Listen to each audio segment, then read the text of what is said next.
Good afternoon. Today I'm going to speak to you about truth, lies, and doublespeak in a reflection on Nietzsche's On Truth and Lies in a Non-Moral Sense. My name is Douglas Chu. Nietzsche presents a theory in this essay where he has a fourfold critique of the intellect as knowing subject, of language as an adequate expression of realities, and in that way he criticizes concepts and the aesthetic and the linguistic. Essentially, in the world, there are things, and then these things have their own essences, and these things impinge on our sensory apparatus, creating a stimulation of our nerves, which then gives rise in our cognition to an image, which Nietzsche calls the first metaphor.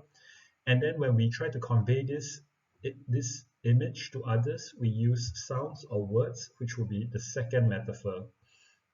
But metaphors are lies, since it does not get at the thing in itself. It does not express the essence. It is never able to capture the essence entirely.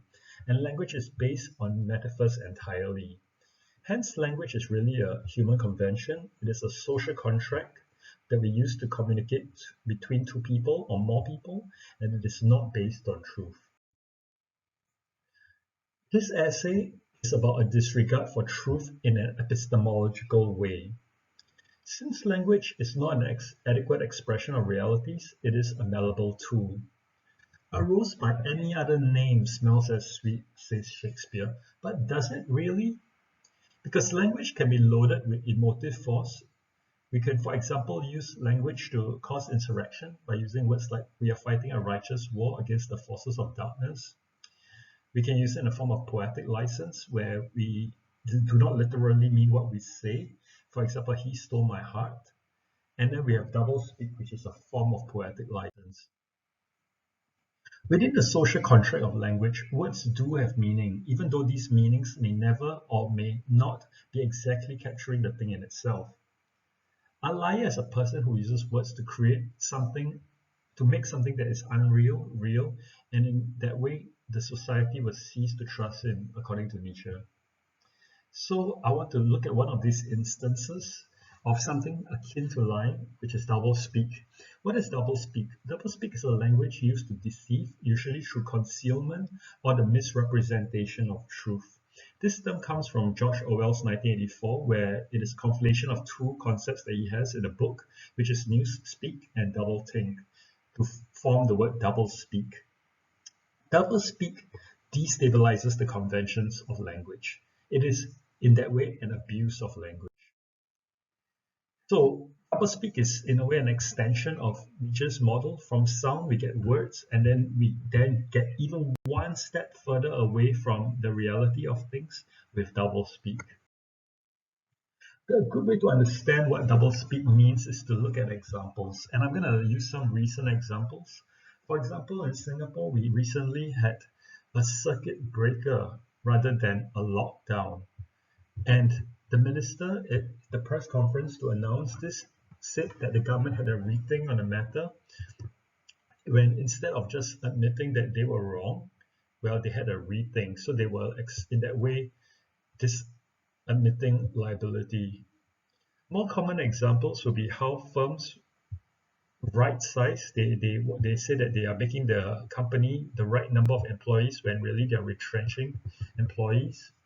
In the US, there was the episode of Extraordinary Rendition, post 911, when it really meant torture. When people are selling second-hand goods or used goods, they used the word pre-loved.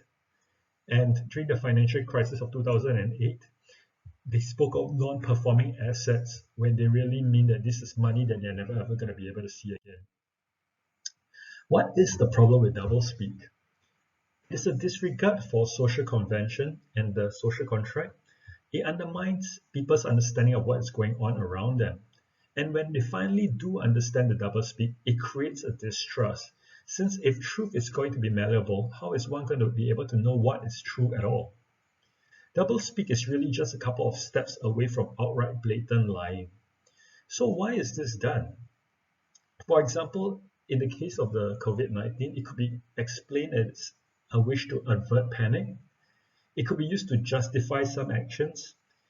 It could be to sugarcoat what is really a problematic thing. And it could be to outright mislead. For example, I have a picture of the concentration camp of, Arbeit macht free, but I think there was no illusion that the prisoners of war were going to be made free by their work. And even if it was to have good intentions, such as to avert panic, is that justifiable?